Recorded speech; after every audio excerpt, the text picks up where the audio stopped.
नबी अलैहिस्सलाम जाए नमाज ते तशरीफ ले आए। नबी पाक ने सहाबा नूं जाए नमाज ते ही खड़िया हो के हुक्म दिता, सफ़ा दुरुस्त कर लो।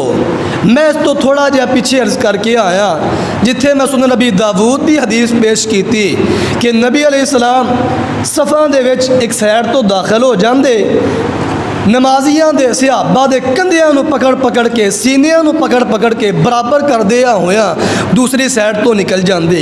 फिर अगे दी मैं मजीद वजाहत भी अर्ज की थी सही मुस्लिम की हदीस पेश करके कि नबी पाक सफ़ा नूं दुरुस्त इस तरह करदे जिवें तीरां नूं सीधियां कीता जांदा है। हुण उत्थे जिहड़ी सुनन नबी दाऊद की मैं हदीस पेश की थी, उत्थे अल्फाज सन कि नबी पाक सफ़ा दे अंदर दाखिल हो के चल फिर के सफ़ा नूं दुरुस्त कर दे।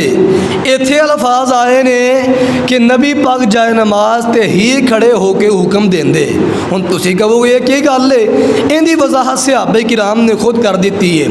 हज़रत नौमान बिन बशीर रज़ी अल्लाह अन्हु फरमांदे ने, फरमाया कि सोने पैगंबर सल्लल्लाहु अलैहि वसल्लम साड़ियां सफ़ा नूं दुरुस्त करदे रहे हत्ता कि जदों असीं समझ गए, जो सानू तरीका आ गया ना सफ़ा किस तरह दुरुस्त करनिया ने, फिर नबी पाक साडियां सफ़ा के दरम्यान चक्कर नहीं सन लगाते।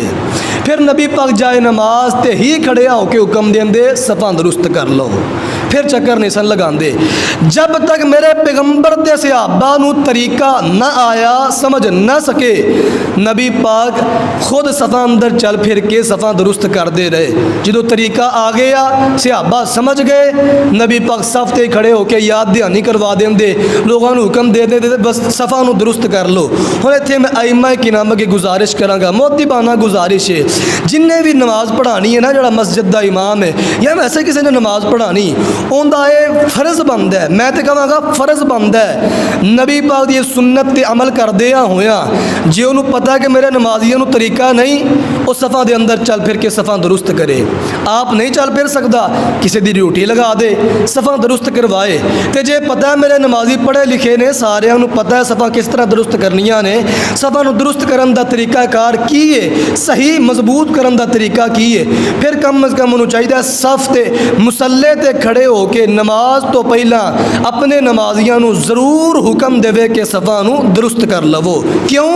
क्योंकि नबी पाक दी सुन्नत है, नबी पाक अलैहिस्सलाम सहाबा दे इमाम, मेरे पैगंबर दे सहाबा सोने पैगंबर दे मुक्तदी, जो इमाम साहब हुक्म देंदे, नबी पाक हुक्म देंदे, इमाम साहब हुक्म देंदे सफ़ा नू दुरुस्त करन दा, ते मुक्तदी फौरन अपनियां सफ़ा नू दुरुस्त कर लेंदे। हुण इत्थे मुक्तदियां अगे भी मुअद्दिबाना गुजारिश करांगा कि तुहानू भी चाहिए तुसीं ताउन करो, जे इमाम साहब कहन ते मुक्तदियां नू भी चाहिए गल मन के सफ़ा दुरुस्त कर लैन।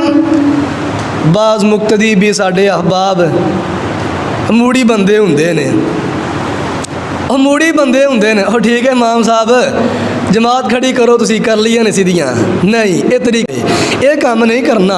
इस तरह इमाम साहब को डिसाइड नहीं करना, उन्होंने चुप नहीं करवा देना, बल्कि जिथे मैं तो अर्ज कराँगा मोहतबाना तुहाडे अगे भी गुजारिश कराँगा, जिथे अमल ना हुंदा होवे उन्होंने रगबत दिलाओ। अल्लाह दे बंदे हो, इमाम साहब तुहानू चाहिए मुसल्ले ते खड़े होने तो पहले, जमात कराने तो पहले नमाजियां नू हुक्म दवो ताकि उस सफ़ा नू दुरुस्त कर लैन, नबी पाक दी सुन्नत ते अमल हो जाए।